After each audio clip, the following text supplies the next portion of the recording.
Hello everyone, welcome back to my channel. और आप देख रहे हैं मेरा चैनल आयज़ा फ़हद। आज का जो हमारा टॉपिक है वो बहुत ही डिफरेंट और बहुत ही इम्पोर्टेंट टॉपिक है। टाइटल और थंबनेल देखकर तो आप समझ ही गए होंगे कि हम किस टॉपिक पर बात करने वाले हैं। डायपर तो हम सभी अपने बच्चों को पहनाते हैं, लेकिन उसके फ़ायदे और उसके नुकसानात भी हमें पता होना चाहिए। डायपर को कितने टाइम के लिए हमें पहनाना है और किस तरह से पहनाना है, कब हमें डायपर पहनाना चाहिए और कब नहीं पहनाना चाहिए, और डायपर के क्या साइड इफ़ेक्ट्स होते हैं। अगर आपके पास भी छोटा बेबी है तो इस वीडियो को आप पूरा देखिए, इसकी बिल्कुल भी ना कीजिए, क्योंकि इस वीडियो में मैं आपके साथ कुछ ऐसी चीज़ें शेयर करने वाली हूँ जो कि आपका जानना बहुत ज़रूरी है अगर आप भी अपने बच्चे को डायपर पहनाते हैं तो चलिए वीडियो को शुरू करते हैं। लेकिन उससे पहले अगर आप मेरे चैनल पर नए हैं तो प्लीज़ मेरे चैनल को सब्सक्राइब ज़रूर करें, और अगर मेरी वीडियो आपको थोड़ी सी भी हेल्पफुल लगे तो एक लाइक ज़रूर करें। तो हम सभी जानते हैं कि डायपर पहनाने का जो चलन है वो बहुत पुराना है। अस्पताल हो या घर, गांव हो या शहर, हर जगह बच्चा डायपर में ही मिलेगा, क्योंकि बच्चे के वेट और एज के हिसाब से अलग अलग साइजेस के डायपर अवेलेबल हैं। जो अगर हस्बैंड और वाइफ दोनों बाहर काम करते हैं तो वो अपनी सहूलियत के लिए बच्चे को हर टाइम डायपर पहना कर रखते हैं। और इसके अलावा जो हाउस वाइफ्स भी हैं वो भी कहीं ना कहीं बच्चे को अपनी सहूलियत के लिए, अपने आराम के लिए दिन रात डायपर पहना कर रखती हैं। लेकिन हमें ये जानना भी बहुत ज़रूरी है कि क्या डायपर बच्चे के लिए सेफ़ है या नहीं।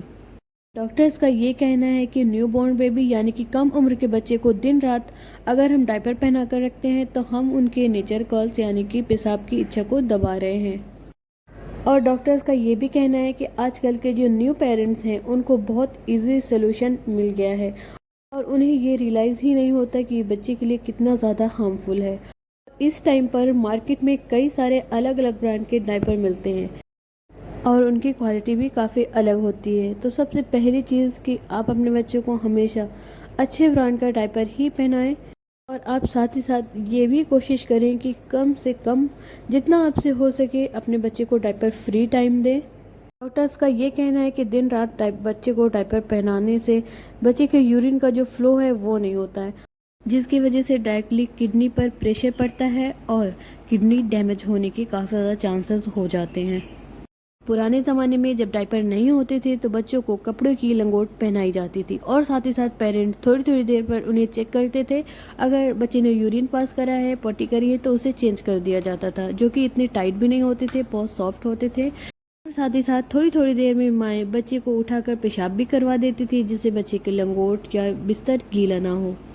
लेकिन आजकल की इस व्यस्त ज़िंदगी में किसी के पास इतना टाइम नहीं है। लेकिन डॉक्टर्स का ये कहना है कि बच्चे को लगातार डायपर पहनाने से बच्चे को पेशाब की समस्या होने लगती है, जिससे उनकी किडनी पर सीधा असर पड़ता है, और कई बार हालात इतने ज़्यादा बिगड़ जाते हैं कि बच्चों की किडनी की सर्जरी भी करनी पड़ जाती है।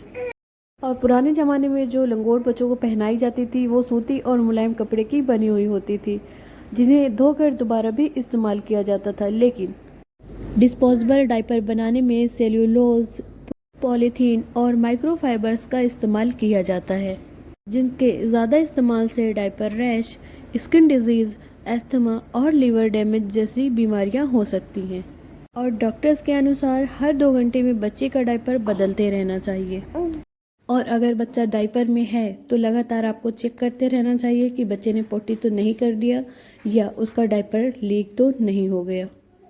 और डायपर बदलते वक्त उस हिस्से को अच्छे से साफ कर देना चाहिए, ताकि वहाँ पर कोई गीलापन ना रहे, और उस जगह को अच्छे से क्लीन कर देना चाहिए।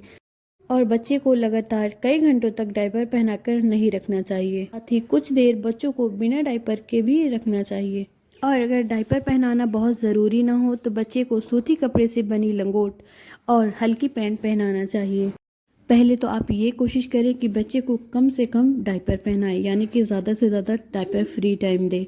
और अगर आपके बच्चे को बहुत ज़्यादा ज़रूरी है या आपको कहीं बाहर जाना है तो उस केस में आप बच्चे को डायपर पहना सकते हैं। अगर बहुत ज़्यादा रैशेज़ हैं बच्चे के तो आप रैशेज़ क्रीम का इस्तेमाल करें, और अगर रैशेज़ थोड़ा कम है या नॉर्मल है तो आप रैशेज़ पाउडर का भी इस्तेमाल कर सकते हैं। और जो क्रीम और जो पाउडर आप बच्चे के रैशेज़ के लिए इस्तेमाल करें वो अपने डॉक्टर से ज़रूर लिखवाएं, मैं जो यूज़ करती हूँ, मेरे पास जो अवेलेबल है मैं वही आपको दिखा रही हूँ। और इसके अलावा अगर आपके बच्चे को रैशेज़ नहीं है तो उस टाइम पे आप वैसलीन का यूज़ ज़रूर करें।